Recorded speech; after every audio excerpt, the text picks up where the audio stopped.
Welcome to Disruption Dialogues Podcast Season 2. Listen to the influential leaders and trailblazers from around the world as they share invaluable insights to navigating the fifth industrial revolution.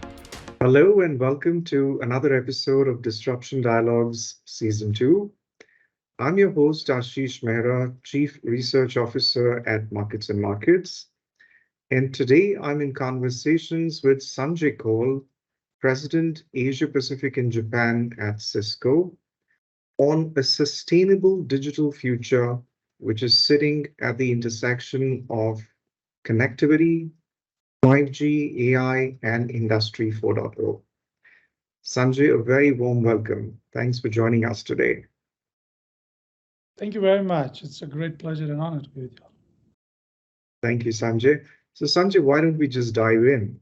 Why don't you start by painting for us a picture of a sustainable digital future, and especially in the context of increased access to connectivity, how has that changed, the meaning of a sustainable digital future across various industries? Yeah, look, I think first we start with looking at where the industries are headed. Digital and cloud is in the center of every industry. Anything that can be connected is getting connected, and digitization is obviously bringing in huge efficiencies into all of these industries.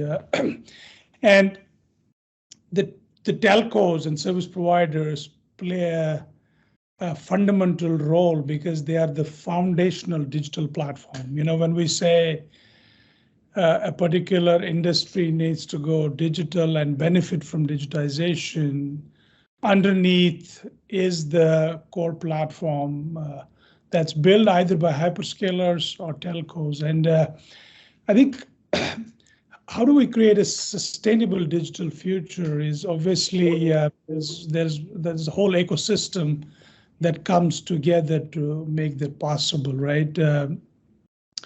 Cisco as a company obviously is focused on evolving our technologies so the technologies can become efficient, become seamless, become secure, right? So there are 4 or 5 things that has happened over, I would say, last 5 years, and fast pacing as we look ahead into the next decade. First, we're seeing an amazing amount of innovation in silicon. Only 3 weeks ago, we announced 51.2 terabit chip, which is actually a system in a chip. Only 4 years back, if I needed a platform of that capacity, it can be housed in a house. And today it's a little chip. So that's kind of one way where we are innovating, bringing amazing amount of efficiency into the silicon.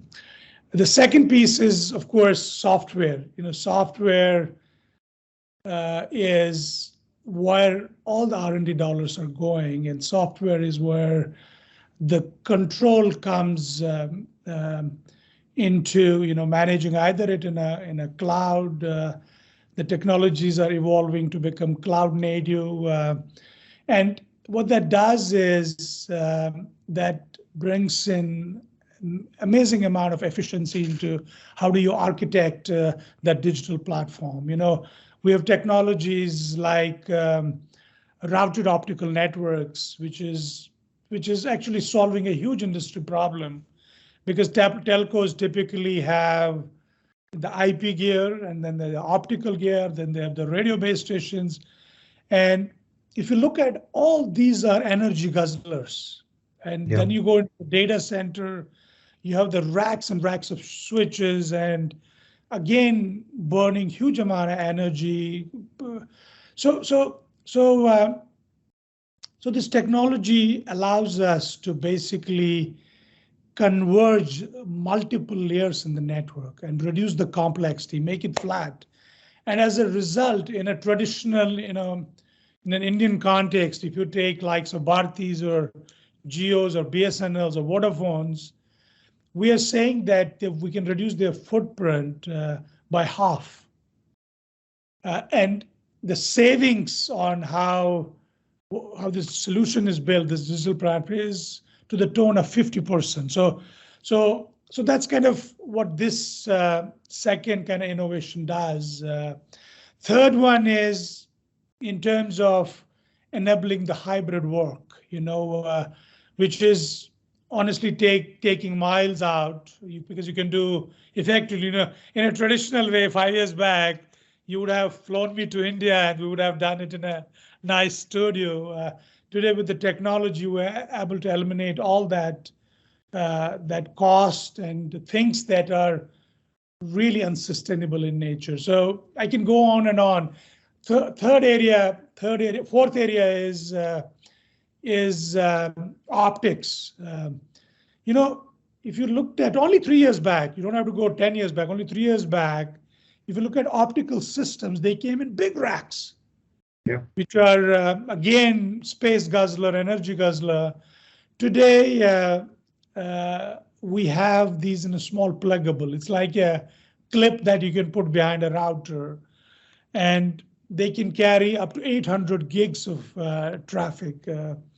So that is how truly Cisco and the industry is contributing to creating a sustainable digital future, right? So that's really where rubber hits the road, And is this journey continuing at the same pace? My sense is what we achieved in the last 5 years can be achieved in 2 years, and the time frames go only. And reason is simple, because the standard TV's content is shifting to HD is shifting to 4K, and I already see launches of 8K and 16K happening in our region.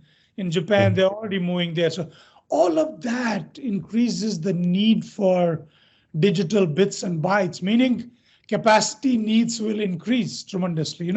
Today you and me are having this face-to-face collaboration interaction.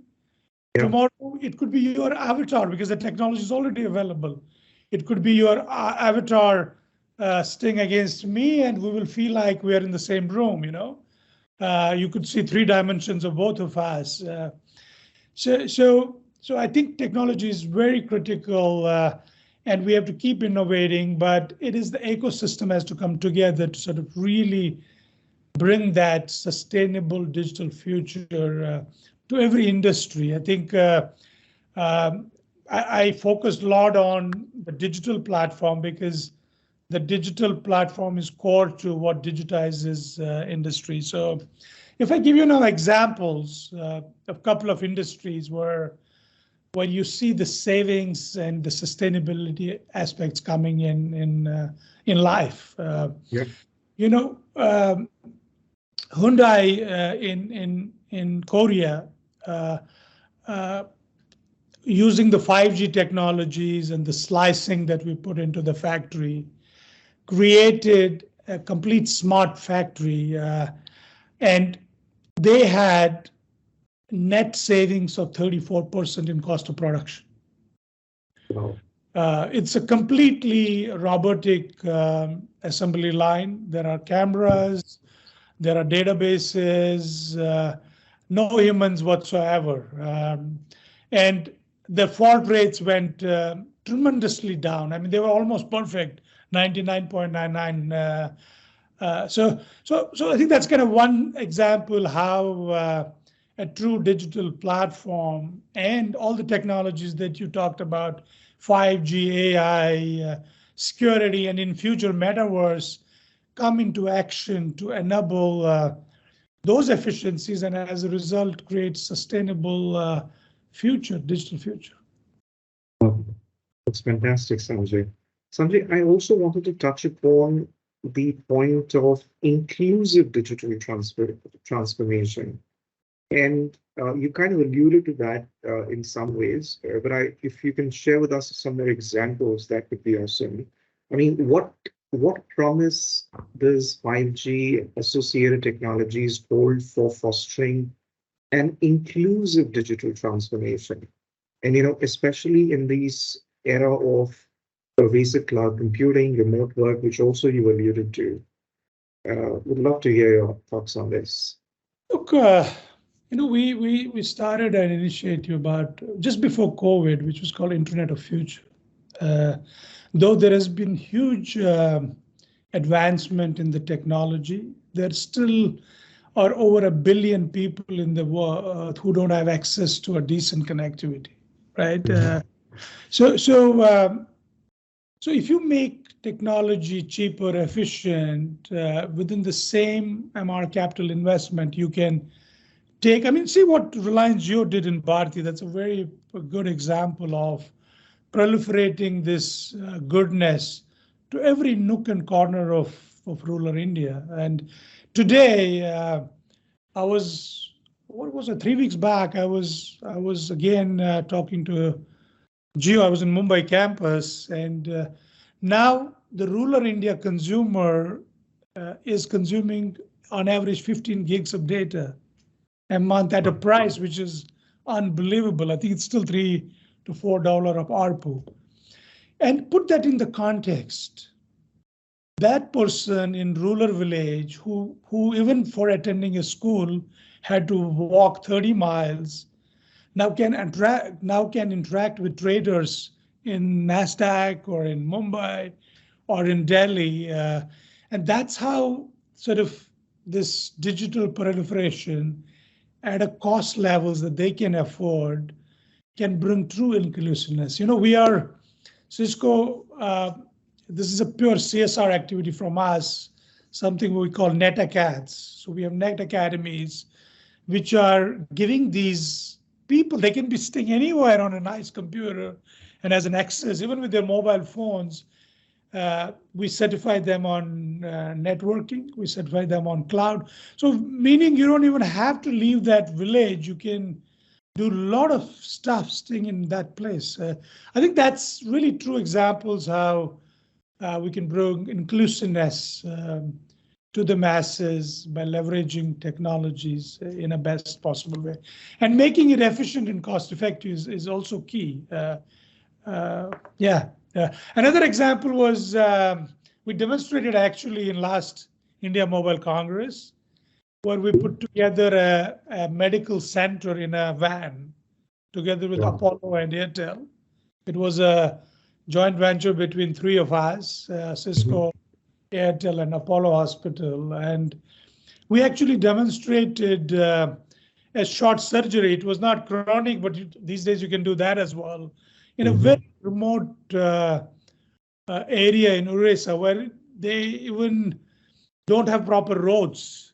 So I think these are some examples where technology will truly enable those who otherwise have no chance. That's why I believe when it comes to digital era, the Industry 4.0 is a tremendous opportunity for developing nations or fast developing nations like India, because they lacked in the previous generations, they lacked the road infrastructure, they lacked the ecosystem for automobile industry.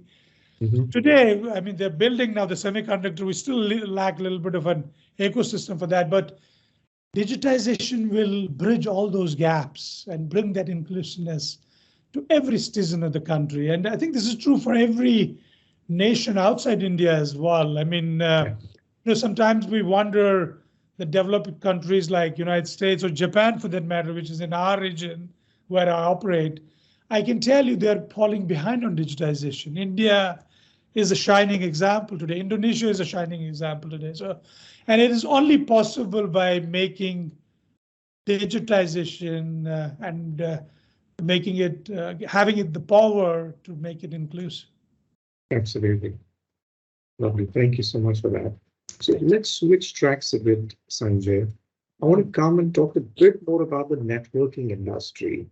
And would love to hear your thoughts on how the networking industry is rising to the challenge of higher demand of deployment of AI analytic related workloads across industries.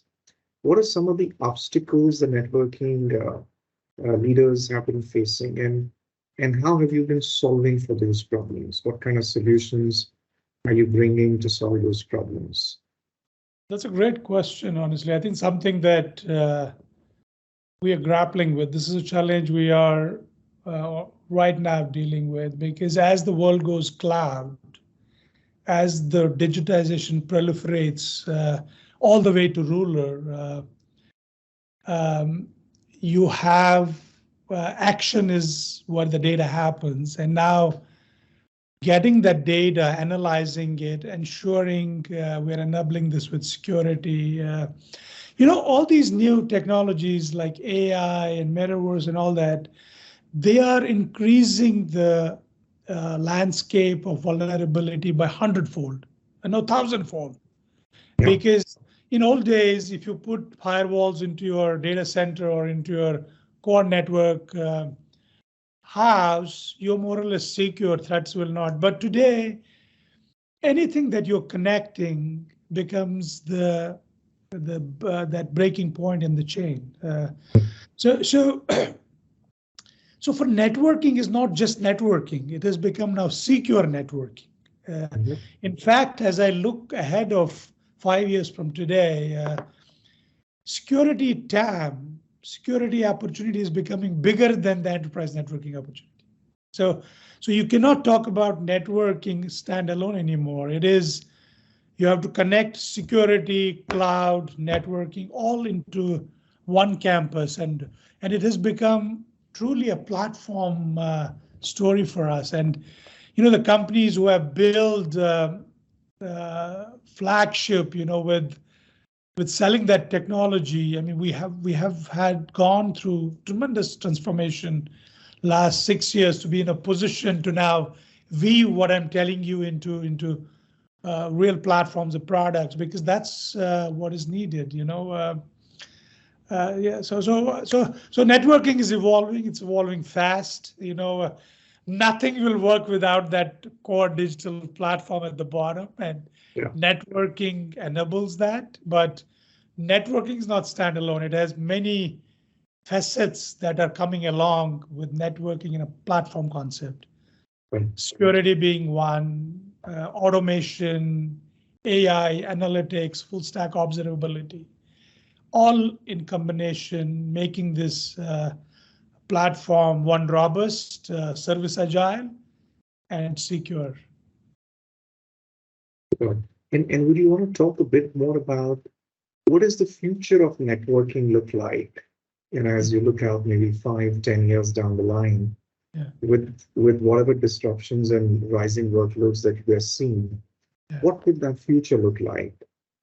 I mean, future is, it's, you will have to separate the control plane from the user plane. So as I was explaining to you earlier, you put a switch in a central location and it did the work. You put a router in a central location, it did the work it had to do to route the traffic. Now you have to ensure that it is talking to that application. It is enabled with capabilities that can analyze the data, because data in itself is nothing but the noise. You have to make sure you're extracting insights from the data and then you're monetizing it, because that's where the industry will find true use of it, right? If I give you an example, in fact, a few weeks back, I had a keynote in Mobile World Congress in Shanghai. And just before my keynote, there was a doctor from a hospital in Phuket in Thailand talking about how metaverse will change the way he operated. He's a heart specialist and has been very old man, was operating for many, many years. And now he's seeing, how do I combine these new technologies, latest and greatest, to one, increase my success rate, because anyone that sits on my back, my table for a surgery wakes up and is live and is kicking. And second, how can I do it better, faster, without any, side effects to that patient, and so on and so forth.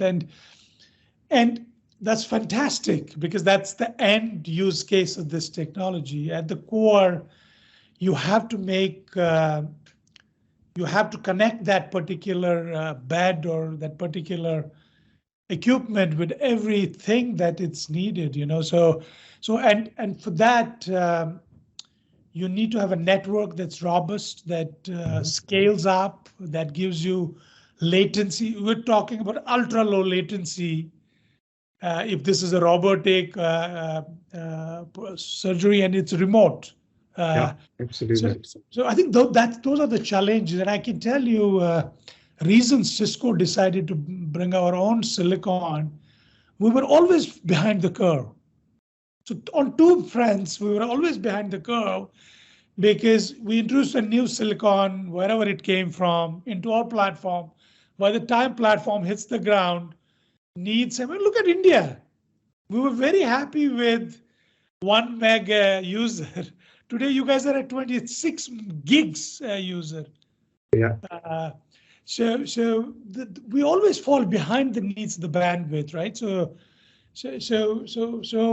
that's why we had to sort of really make sure we are 2-3 years ahead of the game, and we will continue to innovate on that front. So the throughputs, the scale, the robustness from a security perspective, all is taken care in the core of the platform, because that's, as I said, is foundation to make first digital inclusive and make digital sustainable, and make it service agile, irrespective of which industry we're talking about, what use case we're talking about.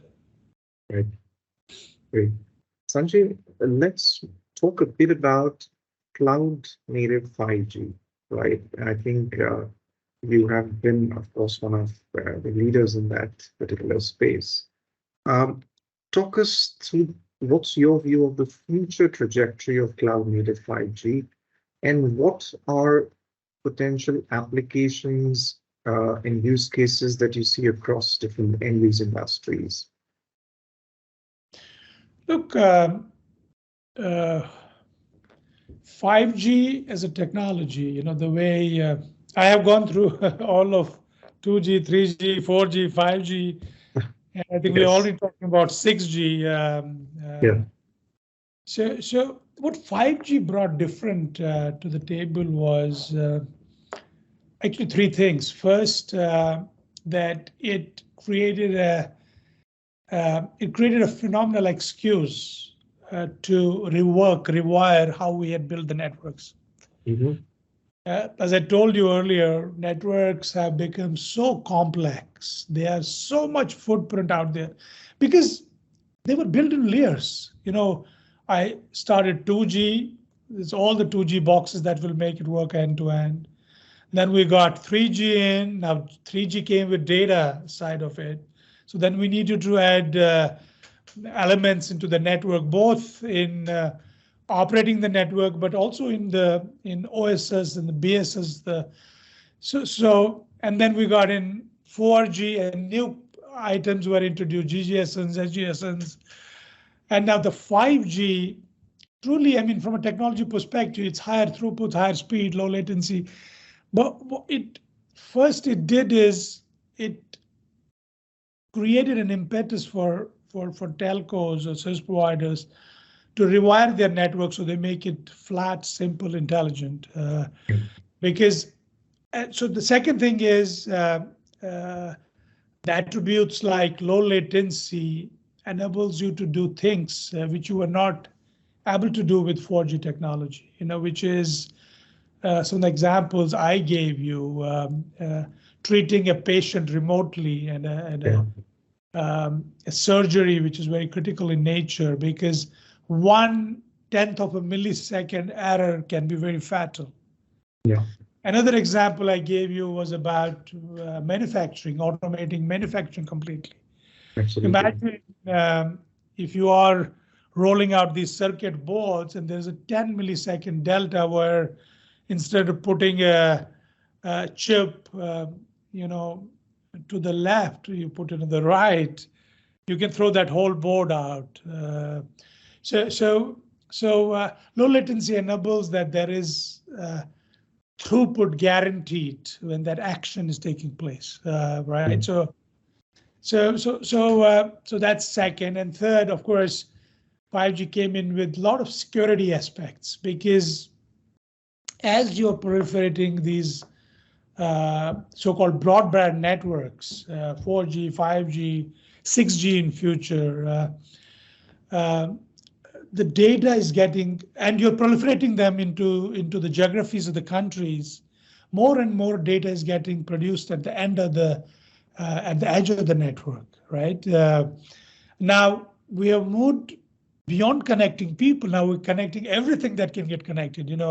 Industrial IoT, connecting meters, connecting fridges, connecting thermometers, connecting whatever you can connect that will benefit from a connection, meaning you will have to provide security at every element where the connection has happened. We have seen a case, I would not name the telco, where vulnerability, a malicious actor went through one of the IoT devices and from there created a tunnel to their BSS and was printing SIM cards. And those SIM cards were free of charge. You had and it was costing the telco millions of dollars. And worst, it took them 6 months to discover that error. Wow. So now imagine we are today predicting roughly 50 billion connected devices. How will you manage that? So second area where we are behind the curve is security, because from the security industry is doing phenomenal things. I think if you can browse into Cisco Live, we launched cloud security, ubiquitous security for a device, an endpoint, application, everything. Starting with the silicon that we're putting into any platform, a switch or a router, right? But there is a parallel industry which sits beneath this iceberg, which are smarter, which are 2 steps ahead. We talk about AI as a technology and how it will benefit Industry 4.0. It will benefit fundamentally every vertical to make them efficient, make them service agile, bring in sustainability aspects in the mix. But I can tell you the malicious actors are now using AI to do things that took them ages to do. Now they do it in milliseconds, so they will always be behind. So both on the networking and the security, it is not, I have now launched this 51.2 terabit chipset, I'm done. No, I probably need 100 terabit in 2 years from now, or only 1 year from now, and that pace will get smaller and smaller. So I think, and edge computing is another aspect, because I said, when you connect into that factory, or you connect into that hospital, or you're connecting to that security camera at the border, or you're connecting to a farmland where you're using technology to make agricultural efficient, you have to be able to ensure that there is a data integrity, it's secure, it's cached, because all the data cannot come back to the core network. That will need huge spectrum and huge bandwidth, which we don't have. Right. So edge computing is another area where we will see huge innovation happening, because you will see thousands of mini data centers getting created in far-flung areas. I call that at the edge of the network. because when the data is produced, it is captured instantly.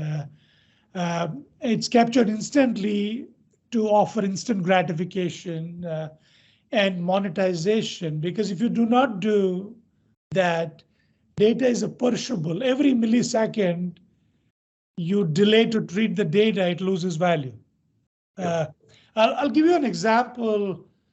For example, there's a camera securing a border, or a camera securing a very critical site where you have billions worth of assets staying inside. Now a malicious actor is coming into that camera, in the surface of that camera, and the camera picks it.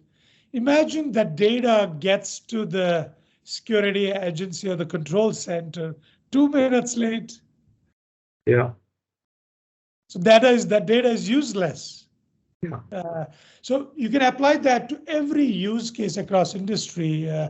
So that is why I think other very important aspect is enabling edge computing for the reasons I just told you. So. Yeah. So I think you kind of spoke a bit about Industry 4.0 as well. I think if you could talk a bit about, certain networking solutions which you have implemented for your clients related to industrial automation, and they have benefited, either in terms of productivity or reduction of downtime, improvement of efficiency. We'd be very keen to hear some of those stories more around Industry 4.0. Honestly, I think, look, it's the whole ecosystem that makes this Industry 4.0 work. Obviously Cisco does quite a few pieces of technology, but it's much more. For every vertical, let's start with automobile as an example, right? Today, with automobile getting electrified, and we are seeing that that's a Industry 4.0 use case for an automobile industry. Is today the car has become a supercomputer. It's connected. Yeah. It's got intelligence, and it has got the whole app store, which you typically today carry on your mobile phone, is now sitting on the dashboard, and which is actually doing a lot of things to make yourself as an individual efficient, or if the automobiles are used in an industrial sector, make them efficient, because they do what took a lot of men and women to sort of enable is now done through a digital app store that's standing right there on the automobile. When it is due for service, the car alarms you, and it triggers you to the nearest service station. All of that is happening now digitally, and it's driven by the machine. So all of that brings an enormous amount of efficiency into that sector, right? But I gave you smart factory example, and you can apply to that any manufacturing plant on earth. We have a live use case in one of the factories in Netherlands, which are creating eggs. It's an egg factory, and the cost of production, of course, at the end of the day, egg comes from somewhere, and then the whole packaging and all that comes in the mix. And that egg factory, which you can't even imagine, how will digitization enable them? I think their cost of production or getting that case formed and when it's shipped to a store was reduced by 70%. And there are cases across. I can go on and on. I think there's a friend of mine. He's an EVP in KT in Korea. He has written a book which has got 10,000 use cases across industries. Wow. So it's already there. It's available. I think today problem is why it is not becoming a mass market is the ability to enable them in the networks, because networks are still complex. That's why making cloud native, taking the control from that box into a cloud, making sure the software acceleration is not a once a year upgrade, it's happening as it's getting produced. So all of that will come into the mix. And I mean, there are some industries that are a little bit faster. I was giving you examples of manufacturing that clearly is a use case that's working everywhere. Automobile is the second one, where Cisco has a big business, industrial IoT business. I mean, we did many acquisitions, including Jasper Wireless, that has digitized that space already, and we see tremendous growth in that space already, right? You look at the use cases in agriculture, live use cases, which are very relevant for India. India, still agriculture is a huge piece of the economy, where you don't have to, typically a farmer, if you take a successful farmer in Punjab, what he does is he brings his nourishment that he has to give to the farm and spreads it across the farm. Yeah. Now the technology is available, which can be enabled by 5G, AI, and other technologies to tell him exactly where, maybe in that whole farm of 5 acres, he only need to treat 5 meters of the land, so you don't have to spread that everywhere. So it will tell you which pieces of that farm will need the nourishment, when do it need water. So they put these big pumps. I have traveled around Punjab, so these big pumps that are flooding those waters and spreading. What a waste. Now with this technology, you can really go when it's needed and time it for how much time it's needed, right? So point is that technology will make Industry 4.0. Is it all done? No, it's not all done. A lot of these things that I'm talking about are in a use case stages, but I believe the era that we have entered a couple of years back is the era of Industry 4.0, and digitization will enter every nook and corner and will make that industry efficient and pass back some bucks. And we, IT industry, the vendors, the technology, the telcos, hyperscalers all together will want to take a piece of action, because it is part of the efficiency that we're creating for these industries. Wonderful. Sanjay, on that very optimistic note, I'd really like to thank you for sharing your perspectives and having such an interesting discussion. And thank you everyone for listening in. I was in conversation with Sanjay Kaul, President Asia Pacific and Japan at Cisco. Stay tuned for such interesting episodes on Disruption Dialogues. Signing out now. Bye. Thank you, Ashish. Thank you, Tan. Thanks very much. Thank you so much, Sanjay. Thanks for tuning in. If you want to know how you can navigate and thrive in this disruptive era, subscribe to Disruption Dialogues on your go-to podcast channels and stay tuned for more interesting episodes.